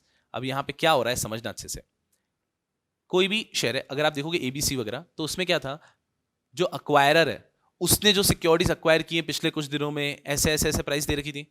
Volume weighted average market price का मतलब है वो शेयर का एक्चुअल मार्केट प्राइस कितना है। ये पॉइंट जनरली ऑफर प्राइस को बढ़ा देता है, क्योंकि मार्केट प्राइस ज्यादा रहता है तो ऑफर प्राइस बढ़ जाती है। तो गवर्नमेंट का कहना है, सुनो ना यार, हम अगर कोई चीज बेचने की कोशिश कर रहे हैं, तुम ऑफर प्राइस बढ़ा देते हो रेगुलेशन, तो उस कारण से कोई व्यक्ति हमारे सिक्योरिटीज को खरीद ही नहीं रहा है ना। गवर्नमेंट अपने पब्लिक सेक्टर अंडरटेकिंग को डाइवेस्ट करना चाह रहा है, बेचना चाह रहा है, बट जो भी व्यक्ति खरीदने आएगा उसको ओपन ऑफर देना पड़ेगा पब्लिक को। उसको जब ओपन ऑफर देना पड़ता है तो मार्केट प्राइस इतनी ज्यादा आती है कि ओपन ऑफर देने में इंटरेस्टेड ही नहीं होते लोग। इस सिनेरियो को चेंज करने के लिए, गवर्नमेंट ने कहा, लॉजिक इज मेरा बैट मेरी बैटिंग। गवर्नमेंट है, हम लॉ बना सकते हैं, लॉ ही चेंज कर देते हैं कि अगर government, central government, state government कभी भी डाइवेस्ट कर रहा है अपना पब्लिक सेक्टर अंडरटेकिंग, तो ऑफर प्राइस कैलकुलेट करते टाइम ये जो volume weighted average market price है ऑफ प्रीसीडिंग 60 ट्रेडिंग डेज, उनको कंसिडर नहीं किया जाएगा। बहुत जबरदस्त। अब इसके अंदर जब एग्जाम खत्म हो जाए तब क्या करना, थोड़ा सा मार्केट में रिसर्च करो, थोड़ा गूगल करो, थोड़ा न्यूज़पेपर्स में ढूंढो कि ऐसा कौन सा गवर्नमेंट डाइवेस्टमेंट करना चाह रही थी जिसके कारण पूरा अमेंडमेंट ले आई। वो ऐसा कौन सा डाइवेस्टमेंट गवर्नमेंट कर रही है, कौन सी गवर्नमेंट की पब्लिक सेक्टर अंडरटेकिंग जिसके शेयर्स गवर्नमेंट बेचना चाह रही है, जिसको लेके गवर्नमेंट की अमेंडमेंट लेकर आई। मिल जाएगा आसानी से। चलो तो मजा आएगा लॉ पढ़ने में और ज्यादा। यस यार, ये हो गया chapter number 6, amendment number 9। Wonderful. जब नेक्स्ट रेगुलर बैच होगा उसके अंदर जब ये प्रोविजन पढ़ेंगे तब इसको डिटेल में डिस्कस करेंगे। अभी एग्जाम करीब है, अभी आप मस्ती से ध्यान दो। चलिए, और हाँ भगवान करे कि आपको उस रेगुलर बैच की कभी जरूरत ना पड़े, ठीक है ना, ये तो मैं बस बता रहा हूं, आप अपने जूनियर्स को बोलिएगा, मजे में पड़े पॉइंट, आपको उसकी जरूरत ना पड़े, तब तक आप प्रोफेशनल्स में एंटर कर चुके होंगे। चलिए यार, amendment number 9 is easy. Take over code के अंदर के जब भी एक गवर्नमेंट अपने पब्लिक सेक्टर अंडरटेकिंग को डाइवेस्ट कर रही है, कंट्रोल चेंज नहीं हो रहा है, तो वहां पे ओपन ऑफर प्राइस कैलकुलेट करते समय volume weighted average market price for preceding 60 trading days consider नहीं किया जाएगा, नाचो। चलिए, इसके बाद में आता है चैप्टर नंबर 12, म्यूचुअल फंड। छोटू सा अमेंडमेंट है, एग्जाम पॉइंट ऑफ व्यू के लिए काफी लेस रेलेवेंट सा अमेंडमेंट हो जाएगा। म्यूचुअल फंड, म्यूचुअल फंड के अंदर एक चैप्टर 2A आ चुका है। चैप्टर 1 2 3 4 तो था ही, 1 तो क्या प्रिलिमिनरी होता है, 2 के अंदर मोस्टली आता है कि आप कम्युनिकेट भी नहीं करेंगे, प्रोक्योर भी नहीं करेंगे, आप ट्रेड भी नहीं करेंगे। याद आ रहा है regulation number 3 of mutual fund regulation, regulation chapter number 3 of insider trading regulation, उस बारे में बात करता है कि आप कम्युनिकेट भी नहीं करेंगे। फोकस करना अच्छे से, ये अमेंडमेंट एक्चुअली चैप्टर 12 बोल दो, या फिर मतलब ये अमेंडमेंट म्यूचुअल फंड का चैप्टर और इनसाइडर ट्रेडिंग का चैप्टर का मिक्स का अमेंडमेंट है, ऐसा समझो। तो इसको चैप्टर 12 भी कह सकते हो, साथ में इनसाइडर ट्रेडिंग के अंदर भी कंसीडर कर सकते हो। फोकस करना अच्छे से। ये क्या कहता है, ये कहता है कि अब इनसाइडर ट्रेडिंग की रेगुलेशन के अंदर चैप्टर 2 आ चुका है, और उसका कहना है, फोकस करना बहुत अच्छे से, इनसाइडर ट्रेडिंग के चैप्टर 2 के अंदर हम लोग पहले क्या पढ़ते थे, रेगुलेशन नंबर 3 के अंदर मैं आपको पढ़ाता था कि कोई भी इनसाइडर या कोई भी व्यक्ति अनपब्लिश प्राइस सेंसिटिव इंफॉर्मेशन को प्रोक्योर भी नहीं करेगी या फिर कम्युनिकेट भी नहीं करेगी, सही है। फिर रेगुलेशन नंबर 4 में पढ़ाता था कि कोई भी व्यक्ति इसके पास अनपब्लिश प्राइस सेंसिटिव इंफॉर्मेशन आ गया, वो उसके बेस पे ट्रेड भी नहीं करेंगे, ये हम पढ़ते थे। अब कुछ नहीं हुआ है, चैप्टर 2A आ चुका है जो ये कहता है कि अब ये जो इनसाइडर ट्रेडिंग के रेगुलेशंस थे पूरे, ये म्यूचुअल फंड के ऊपर भी एप्लीकेबल हैं। आई रिपीट, अमेंडमेंट इतना सा है कि इनसाइडर ट्रेडिंग के सारे प्रोविजंस पहले म्यूचुअल फंड पे एप्लीकेबल नहीं थे, अब इन्होंने कह दिया कि इनसाइडर ट्रेडिंग के सारे रेगुलेशंस कंपनी को छोड़ के अब एक म्यूचुअल फंड के ऊपर भी एप्लीकेबल होंगे।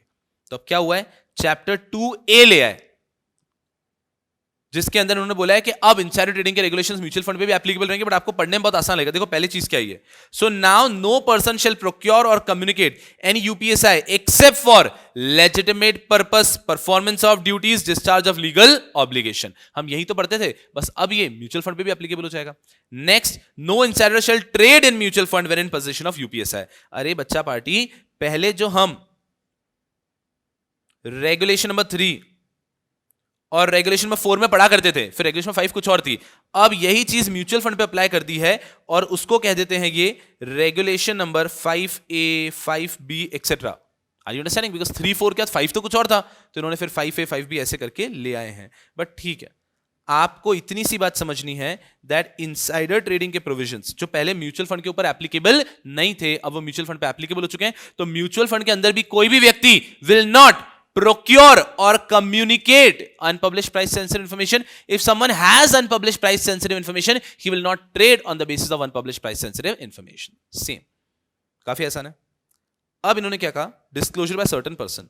जैसे आप इनसाइडर ट्रेडिंग में पढ़ते हैं, कंपनी के प्रमोटर केएमपी डायरेक्टर, जैसे ही प्रमोटर केएमपी डायरेक्टर बनेंगे उनको अपनी सारी होल्डिंग बतानी पड़ेगी। उसके बाद में किसी भी क्वार्टर के अंदर अगर वो 10 लाख से ज्यादा का ट्रांसैक्शन करेंगे तो भी उनको बताना पड़ेगा।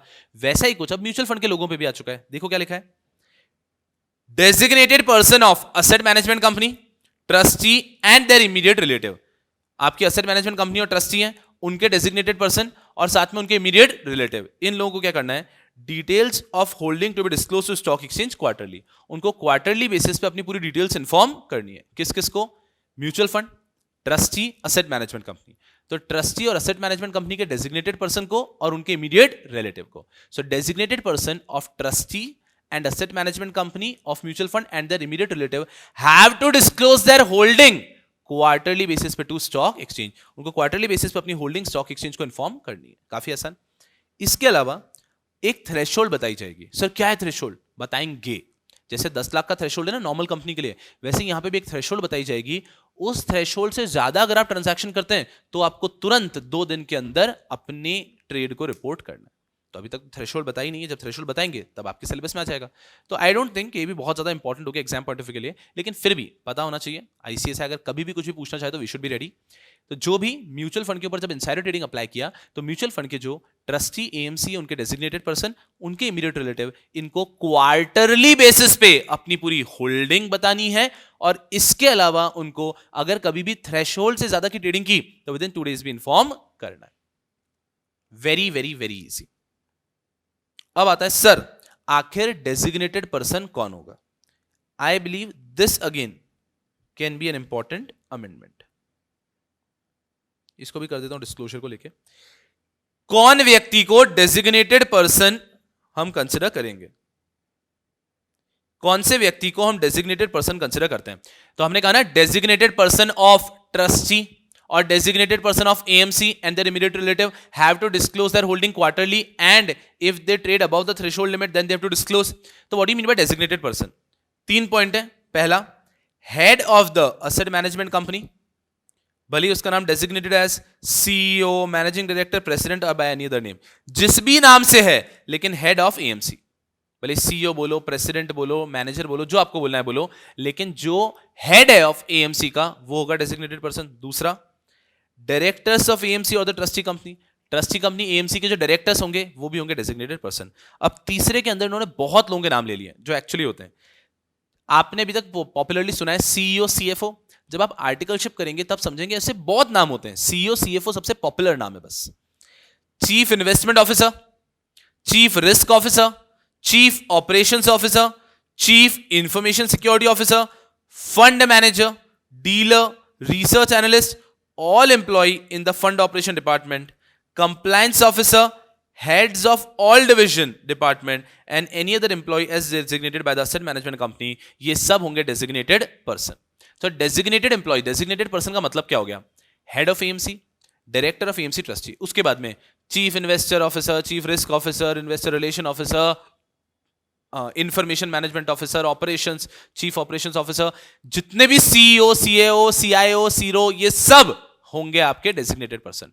उसके बाद में जो भी आपके हेड हैं डिवीजन और डिपार्टमेंट के, वो जो भी डेजिग्नेटेड एम्प्लॉइज हैं, वो कंप्लायंस ऑफिसर है, वो इस प्रकार से उन्होंने पूरा डेजिग्नेटेड एम्प्लॉय, डेजिग्नेटेड पर्सन की लिस्ट दे दी है। याद रखना भी काफी आसान हो जाता है। Head of asset management company, उसको भाई सीईओ बोलो, मैनेजिंग डायरेक्टर बोलो, जो बोलना है बोलो। उसके बाद में director of asset management company and trustee company.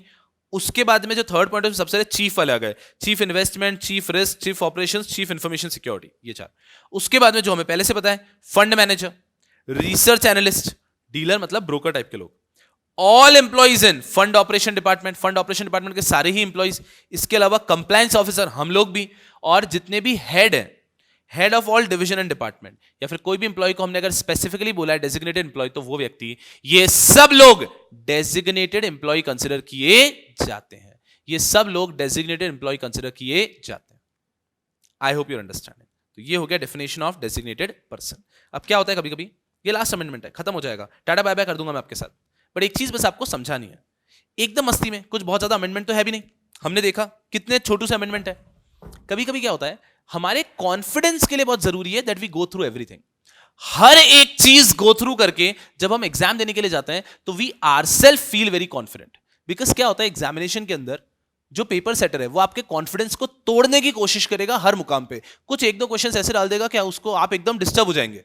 उससे फायदा क्या होता है, मतलब एग्जामिनर भी आपका कोई दुश्मन नहीं है, लेकिन एग्जामिनर ये चाहता है कि अगर 10,000 बच्चे एग्जाम दे रहे हैं तो एक ऐसा व्यक्ति जो मेंटली बहुत स्ट्रांग है, जो पैनिक सिचुएशन हैंडल कर सकता है, जो अच्छे से पढ़कर आया है, मेहनत कर आया है, सब कवर आया है करके आया है, उस व्यक्ति को वो क्लियर करे। तो उसको जब शॉर्टलिस्ट करना होता है तो कभी कभी वो एकदम एक क्वेश्चन इधर से एक क्वेश्चन उधर पूछता है। इस कारण से हमें हर एक चीज कवर करके जानी होती है। चलो गंडे, and the last amendment is with respect to SCORES. कुछ खास अमेंडमेंट नहीं है इस कोर्स के अंदर, बहुत इजी सी बातें, कुछ बातें बता रहा हूं, अच्छे से समझ लेना। सबसे पहला पॉइंट कोर्स के अंदर आया नया, डायरेक्ट कंप्लेंट्स। ये ऐसा आ चुका है कि आप, ये मैंने रेगुलर बैच में भी आपको बताया हुआ है कि आप कभी भी सीधा सेबी के पास, सीधा स्कोर्स के पास जाके कंप्लेन नहीं दे सकते। डायरेक्ट कंप्लेन आप नहीं दे सकते। पहले आपको डायरेक्ट कंप्लेन देनी है to the entity, listed company बोल दो या इंटरमीडिएट बोल दो, जो भी आपको परेशान कर रहा है, जिससे भी आपको ग्रीवेंस है, उसके पास आपको जाके कंप्लेन देनी है। एंड अगर 30 डेज में वो व्यक्ति आपकी कंप्लेन को रिजॉल्व नहीं करता है तब आप आएंगे सेबी के पास। डायरेक्ट कंप्लेन आपको देनी है कंपनी को, इंटरमीडिएट को, और वो रिजॉल्व नहीं करता है तब आप आएंगे सेबी के पास। Very logical one. सेकेंड, अब एक और इंपॉर्टेंट चीज है, kind of limitation period, 1 year from cause of action. आप सेबी के पास कब तक आके कंप्लेन फाइल कर सकते हैं? 1 year from the date of cause of action. जिसे आप लोग लिमिटेशन पीरियड के माध्यम से पढ़ते हैं, वैसा ही 1 year from the date of cause of action आज किसी इंटरमीडिएट ने मेरे साथ कुछ गलत किया, उसके 1 साल के अंदर मैं कंप्लेन फाइल कर सकता हूं, पहले इंटरमीडिएट के पास फिर स्कोर्स के पास। 1 साल एक बार हो गए, उसके बाद में मेरे पास कंप्लेन फाइल करने की कोई राइट नहीं है। सेबी चाहेगा तो मेरी कंप्लेन को रिजेक्ट कर सकता है अगर मैं 1 साल बाद फाइल करता हूं तो सेबी स्कोर्स मेरी कंप्लेन को रिजेक्ट कर देंगे अगर मैं 1 साल बाद फाइल करता हूं। तो कॉज ऑफ एक्शन से 1 साल के अंदर आपको कंप्लेन को फाइल करना है। Very easy. Next, one time review option. ये एक और नया फंडा है। ये क्या होता है गुंडे? आज आपने कंप्लेन सबमिट की, पहले आपने इंटरमीडिएट के पास जाके की, कंपनी के पास जाके की, फिर वहां से कंप्लेन रिजॉल्व नहीं हुई 30 डेज के अंदर, फिर आपने स्कोर्स मैकेनिज्म यूज किया, स्कोर्स के थ्रू कंप्लेन हुई और रिजॉल्व हो गई। आपका एक्शन टेकन रिपोर्ट भी आ चुका है, आपकी कंप्लेन हैज बीन रिजॉल्व्ड। वो वे पे लेकिन आपको लगता है I am not happy with this complain resolution, I am not so happy, I am not really satisfied with this resolution. You have a one time review का option within 15 days के। जिस दिन complain resolution का mail आ चुका है, आपकी complain का पूरा एक्शन टेकन रिपोर्ट है, 15 दिन के अंदर आप एक वन टाइम रिव्यू कर सकते हो that you not happy with this resolution, तो SEBI will again look into it. But ये आपको करना है within 15 days from the date of complain resolution. जिस दिन आपकी कंप्लेन रिजॉल्व हुई है उसके 15 दिन के अंदर आप एक वन टाइम रिव्यू ले सकते हैं। Very easy, one time review option within 15 days. और लास्ट एक ऐसा पॉइंट है, SCORES has authentication for intermediates MII मतलब कुछ नहीं, मार्केट इंटरमीडिएट्स, ठीक है ना, for companies intending to list their securities on stock exchange. मतलब आज अगर कोई भी इंटरमीडिएट है तो उसके अगेंस्ट अगर आप स्कोर्स में कंप्लेन करना चाह रहे हो तो उसको तो स्कोर्स पे रजिस्टर होना कंपलसरी है ना, समझ रहे हो? आज मैं एक इन्वेस्टर हूं, मुझे कंप्लेन फाइल करना है एक ब्रोकर के अगेंस्ट, तो ब्रोकर स्कोर्स पे होना तो चाहिए। तो लॉ ने कहा, अब सेबी ने, स्कोर्स ने क्या कर दिया, बहुत इजी ऑटोमेटेड प्रोसीजर कर दिया है। कोई भी ब्रोकर, कोई भी कंपनी विच इज लिस्टेड, वो तो रहती है, कोई भी कंपनी जिस प्रपोज टू बी लिस्टेड, वो डायरेक्टली स्कोर्स के वेबसाइट पे जाके अपना आईडी बना सकते हैं और ये बनाना उनके लिए अनिवार्य है। बस पहले जो प्रोविजन था वो ये था कि उसके अंदर थोड़ा फिजिकल पार्ट भी इन्वॉल्व था कि आपको डॉक्यूमेंट्स भेजने हैं। Now it has been completely automated. So all the brokers, all the intermediaries, all the companies which are listed, all the companies which are proposed to be listed, इन सब का एक automated procedure है कि वो आएंगे सेबी की वेबसाइट पे, अपना आईडी क्रिएट करेंगे, साइन अप करेंगे और उनका रजिस्ट्रेशन हो जाएगा as an intermediate, as a company on SCORES website, so that किसी भी व्यक्ति को उनके अगेंस्ट कंप्लेन होगी तो फिर वो फाइल कर सकता है। And these are all the amendments for you guys. Numbering complete करता हूं। अमेंडमेंट नंबर 9 के बाद आया अमेंडमेंट नंबर 10, उसके बाद में आया अमेंडमेंट नंबर 11, उसके बाद में आया डेजिग्नेटेड पर्सन कौन है, तो ये अमेंडमेंट नंबर 11 के साथ ही कनेक्ट हो जाएगा, और लास्ट आया अमेंडमेंट नंबर 12। गुंडो, ये 12 अमेंडमेंट्स हैं, ये super sorted. I don't think you have to worry about amendments now, these are it. देखते हैं कि 12 अमेंडमेंट्स हैवी हैं या लाइट हैं।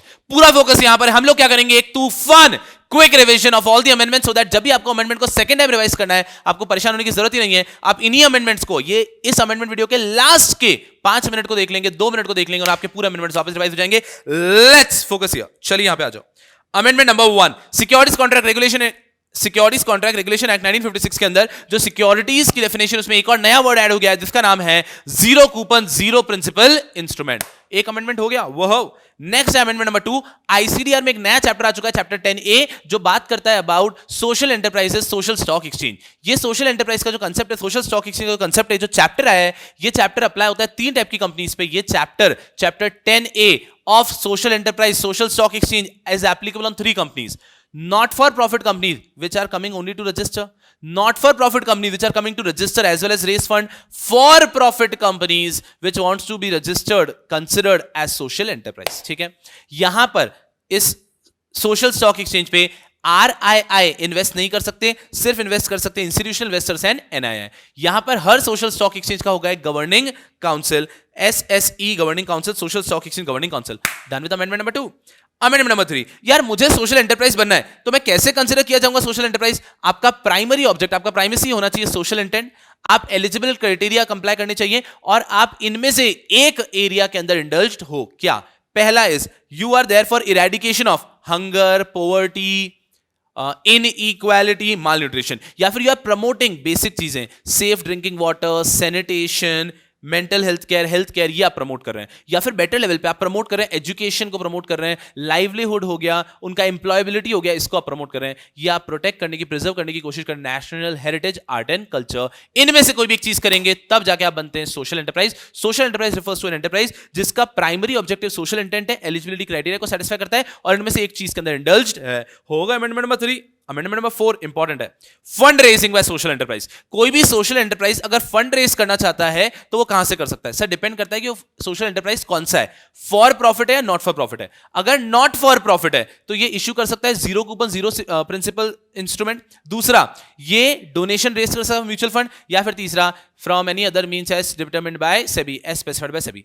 अगर ये फॉर प्रॉफिट है, ये इक्विटी शेयर्स इश्यू कर सकता है कहां पे? मेन बोर्ड, एसएमई, आईजीपी पे। ये इक्विटी शेयर्स इशू कर सकता है टू एआईएफ, या फिर ये डेट सिक्योरिटीज भी इशू कर सकता है। फिर लास्ट पॉइंट सेम है, any other means specified by SEBI. उसके बाद में अमेंडमेंट नंबर 5 में कोई टॉपिक नहीं खास। पहले सेबी के अंदर कुछ फाइलिंग करने के लिए आपको रिस्पेक्टिव जुरिसडिक्शन के सेबी के ऑफिस में देना पड़ता था, अब वहां पे पूरा रिप्लेस करके लिख दिया है you have to submit it to SEBI, क्योंकि ऑनलाइन सबमिट होता है। ये हो गया आपके 5 अमेंडमेंट। यारो समझ में आ रहा है? 12 में से 5 done, you are super sorted. फिर आता है amendment number 6, chapter number 5, disclosure by stock exchange, social enterprise. Social enterprises को डिस्क्लोजर देना है, लेकिन उसके पहले समझ में आना चाहिए कि अगर ये सोशल एंटरप्राइज फॉर प्रॉफिट है तो ये मेन बोर्ड पे, एसएमई पे, आईजीपी पे लिस्टेड होगी, वहां डिस्क्लोजर देंगे। और अगर ये नॉट फॉर प्रॉफिट है देन डिस्क्लोजर कहां पे देना होगा? हमें सोशल स्टॉक एक्सचेंज पे। वे सुपर सॉर्टेड। उसके बाद में जब भी आपकी सोशल एंटरप्राइज है तो आपको कौन कौन सा डिस्क्लोजर देने डिटेल में दिए, उसकी समरी बना ली है। आपको बनानी है पॉलिसी फॉर डिटरमिनिंग मटेरियलिटी, आपको प्रॉपर अपनी कंपनी के अंदर अप्रूवल वगैरह ले लेना है और उसके बाद में आप इस पॉलिसी को पब्लिश कर दोगे। साथ ही में you will have to authorise one or more केएमपीज जो कि डिटरमिन करेंगे मटेरियलिटी और इंपॉर्टेंट इंफॉर्मेशन को डिस्क्लोज करेंगे। ये जो आपके केएमपीज हैं इनके कॉन्टैक्ट डिटेल्स वगैरह आपको अपनी वेबसाइट पे आपको ये कॉन्टैक्ट डिटेल्स जो है ये भी स्टॉक एक्सचेंज को रिपोर्ट कर देना है। नेक्स्ट, कोई भी ऐसा मटेरियल इवेंट होता है जिससे कि आपके आउटकम पे इंपैक्ट आने वाला है, आपके अचीवमेंट्स पे इंपैक्ट आने वाला है, तो वो भी आपको डिस्क्लोज करना है। विद इन 7 डेज आपको डिस्क्लोज करना है, उसमें जो भी अपडेट होगा वो भी डिस्क्लोज करना है। कोई भी क्वेरी आती है स्टॉक एक्सचेंज की उनको भी आंसर करना है। ये सारे इंफॉर्मेशन जो आप देते हैं ये आपको खुद की वेबसाइट पे भी अपलोड करना है। ये है डिस्क्लोजर्स बाय सोशल एंटरप्राइज। वे सॉर्टेड। फिर आते हैं अमेंडमेंट नंबर 7 पे, annual impact report. All the social enterprises have to give an annual impact report to social stock exchange or stock exchange. ये annual impact report will be audited by social audit firm which employs social auditor. I repeat once again, social impact report has to be given by all the social enterprises to social stock exchange or stock exchange which will be audited by social audit firm which employs social auditor. इसके साथ में एक और document देना होता है, but वो देना होता है statement of utilisation of fund, but वो सिर्फ किसको देना होता है?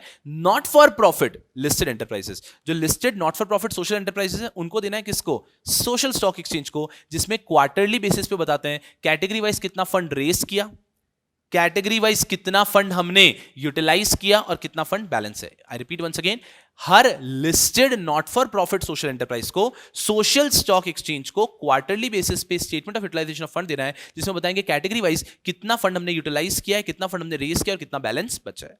इसके बाद में आता है amendment number 8, amendment of independent director, और दूसरा छोटा सा अमेंडमेंट है with respect to statement of deviation and variation. कि पहले statement and deviation variation applicable था only on right issue, public issue. Now it is applicable on right issue, public issue, preferential issue as well as qualified institutional placement. Independent director के अंदर क्या हो गया? पहले independent director को appoint करने का एक ही ऑप्शन था, that you have to appoint independent director by way of special resolution. अगर स्पेशल रेजोल्यूशन पास नहीं हुआ तो इंडिपेंडेंट डायरेक्टर अपॉइंटेड नहीं है। Now for appointing independent director you got 2 option, या तो स्पेशल रेजोल्यूशन पास हो गया तो वो अपॉइंटेड है, स्पेशल रेजोल्यूशन पास नहीं हुआ तो चेक करो क्या ऑर्डिनरी रेजोल्यूशन पास हुआ। हाँ, ऑर्डिनरी रेजोल्यूशन पास हुआ। क्या यहां पे vote casted by public schedule in favour are more than vote casted by public schedule against the resolution? If yes, you are sorted, independent director is appointed. तो 2 option हो गए, special resolution या फिर ordinary resolution plus vote casted by public shareholder in favor should be more than vote casted by public shareholder against the resolution. We are good here. उसके बाद में आता है एक और पॉइंट कि अगर इंडिपेंडेंट डायरेक्टर अपॉइंट हुआ इस रूट से, ऑर्डिनरी रेजोल्यूशन और vote casted by public schedule in favour is more than vote casted by public schedule against the resolution, तो उसका रिमूवल भी इसी रूट से होगा जहां पे ऑर्डिनरी रेजोल्यूशन पास करना होगा और साथ में vote casted by public schedule should be more than vote casted by public schedule against the resolution for his removal. तो एंट्री इस रूट से हुई है, एग्जिट भी इसी रूट से होगा। काफी आसान। उसके बाद में यारों हम आगे बढ़ जाते हैं। चैप्टर 6 टेक ओवर कोड, छोटा सा अमेंडमेंट था कि नॉर्मली अगर किसी का भी एग्जिट ऑफर प्राइस कैलकुलेट किया जाता है, offer price, open offer price calculate किया जाता है, तो वहां पर एक पॉइंट आता है volume weighted average market price of preceding 60 trading days. लेकिन अगर गवर्नमेंट अपने किसी भी पीएसयू को डाइवेस्ट कर रही है, central government state government PSU को डाइवेस्ट कर रही है और कंट्रोल भी चेंज नहीं हो रहा है, तो यहां पर ये वाला पॉइंट कंसिडर नहीं किया जाएगा for calculation of offer price. अजी मेरा बेट मेरी बैटिंग। उसके बाद में छोटू सा आया कि म्यूचुअल फंड और इनसाइडर ट्रेडिंग के साथ में कि अब insider trading regulation is also applicable on mutual fund. तो अगर मैं म्यूचुअल फंड के अंदर हूं तो अब म्यूचुअल फंड के अंदर भी कोई भी व्यक्ति के पास अगर यूपीएस आया है तो वो किसी को कम्युनिकेट नहीं कर सकता, किसी से प्रोक्योर नहीं कर सकता, किसी व्यक्ति के पास यूपीएस आया तो उसके बेस पे वो ट्रेड नहीं कर सकता। फिर एक छोटा सा पॉइंट आया डिस्क्लोजर को लेकर, डिस्क्लोजर बाय सर्टेन पर्सन, कि जो भी एएमसी और ट्रस्टी के डेजिग्नेटेड पर्सन है और उनके इमीडिएट रिलेटिव है, इनको अपनी सारी होल्डिंग बतानी है क्वार्टरली बेसिस पे। साथ ही साथ अगर इन्होंने कभी भी थ्रेशोल्ड से ज्यादा ट्रेडिंग कर ली तो भी 2 दिन के अंदर बताना है। सर डेजिग्नेटेड पर्सन क्या होता है? सबसे पहले हेड ऑफ एएमसी, उसको सीईओ बोलो, मैनेजिंग डायरेक्टर बोलो, प्रेसिडेंट बोलो, जो भी बोलो, directors of AMC and trustees. उसके बाद में chief investor relation officer, chief investment risk officer, operation officer, information security officer, fund manager, dealer ले लो, कंप्लायंस ऑफिसर को ले लो यहाँ पे। उसके बाद में जो भी इंप्लॉइज है फंड ऑपरेशन डिपार्टमेंट में वो आ जाएंगे, head of all the department division, या किसी और इंप्लॉय को भी अगर आपने ऑथराइज कर रखा है तो वो भी हो जाएगा डेजिग्नेटेड पर्सन। इजी है। फिर आता है लास्ट अमेंडमेंट, चैप्टर नंबर 14 का अमेंडमेंट नंबर 12। स्कोर्स के अंदर ऐसा कह दिया है कि कोई भी कंप्लेन अगर आपको फाइल करनी है तो आप सेबी के पास, स्कोर्स के पास मत आओ, पहले आपको डायरेक्टली जाना है लिस्टेड कंपनी इंटरमीडिएट के पास। अगर 30 डेज में रिजॉल्व नहीं करते तो आप आएंगे सेबी के पास। उसके बाद में आता है नेक्स्ट पॉइंट कि आपका लिमिटेशन पीरियड 1 ईयर का है, कि जब भी कॉज ऑफ एक्शन हुआ, आपका किसी के साथ ग्रीवेंस रेज हुआ, उसके 1 साल के अंदर आपको उसको लेके फाइलिंग कर देना है। अगर आपने 1 साल में ग्रीवेंस को फाइल नहीं किया स्कोर्स के अंदर तो फिर आपके ग्रीवेंस को रिजेक्ट कर देगा स्कोर्स। तो लिमिटेशन पीरियड आ गया 1 ईयर का। फिर आ गया वन टाइम रिव्यू ऑप्शन। आपकी जब ग्रीवेंस पूरी रिड्रेस हो चुकी है उसके बाद में अगर आप खुश नहीं हो उससे तो वन टाइम रिव्यू ऑप्शन है, लेकिन वो आपको एक्सरसाइज करना है रिड्रेसल के विदिन 15 डेज। तो मैंने कंप्लेन फाइल की थी स्कोर्स में, स्कोर्स ने उसको रिड्रेस करके मुझे एक्शन टेकन रिपोर्ट वगैरह दे दिया, but I am not happy. तो जिस दिन वो रिजॉल्व हुई है उसके 15 दिनों के अंदर प्लीज वो आपको वन टाइम रिव्यू कर लेना है, प्लीज 15 दिन के अंदर, ठीक है गुंडे? उसके बाद करने नहीं देंगे। लास्ट पॉइंट इतना सा है कि जो भी इंटरमीडियरीज रहते हैं या जो भी लिस्टेड कंपनीज या फिर company propose to be listed है, उनको भी स्कोर्स पे रजिस्टर करना पड़ता है ना, ताकि कोई भी उनके अगेंस्ट कंप्लेन फाइल कर पाए। तो उनके रजिस्ट्रेशन का पूरा procedure is now automated on the website of scores. और यहां पे यारों आपके सारे अमेंडमेंट्स कंप्लीट हो जाते हैं। I sincerely hope that you guys are doing great, कि आप लोग मस्ती से बहुत अच्छे से पढ़ाई कर रहे हैं। इसी तरीके से अपनी पढ़ाई करते रहिए। I think you got a lot of content जो आपके पास में है। रेगुलर बैच आपने जी जान से किया था, हमने 150 घंटे खूब मेहनत की है रेगुलर बैच के अंदर। उसके बाद में हम लोगों ने मैराथन किया है, उसके बाद में हम लोगों ने न्यूमेरिकल सेशन किया है, क्विक रिविजन्स हैं, कंसेप्चुअल रिविजन्स है यूट्यूब पे, ये सब आप बच्चों के पास है। अच्छे से पढ़ो यार।